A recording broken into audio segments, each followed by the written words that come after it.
Je voudrais remercier chaleureusement les plus de 7 300 000 Espagnols qui nous ont donné leur vote et qui ont fait confiance au Parti socialiste pour diriger le pays pendant les 4 prochaines années. Plus de légitimité, mais pas moins de difficultés, car avec 29% des voix, si le Parti socialiste espagnol augmente sa représentation parlementaire, 123 députés aujourd'hui au lieu de 85, il reste bien loin de la majorité absolue, de 176 élus sur 350 au Parlement espagnol. Depuis ce matin, il pleut vraiment beaucoup trop. On essaye de tenir ce magasin parce que les gens ont besoin de manger. Ils ont besoin de pain.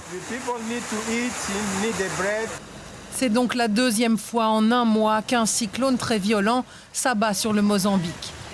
C'est une zone où aucun cyclone tropical n'a jamais été observé depuis que nous avons des images satellites.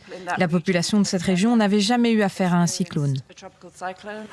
Le Mozambique a 2700 km de côte sur l'océan Indien et un relief extrêmement plat, ce qui en fait un pays très vulnérable face au changement climatique. Les Soudanais restent déterminés à préserver l'esprit de leur mouvement. Et dans leur siège du QG de l'armée, ils ont obtenu une première victoire lors d'une réunion avec le Conseil militaire qui assure actuellement la transition du pouvoir.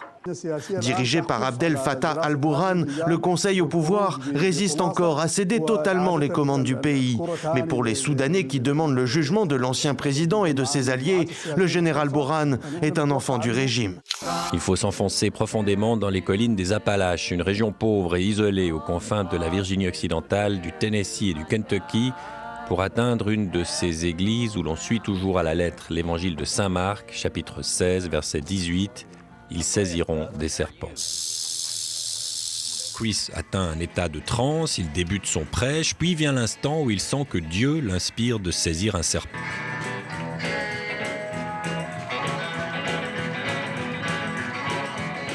Chris a déjà été mordu 2 fois. Il a survécu, mais son frère et son père, pasteurs eux aussi, sont morts des suites de morsures de crotale. Comme eux, Chris refuse d'être emmené à l'hôpital s'il est mordu.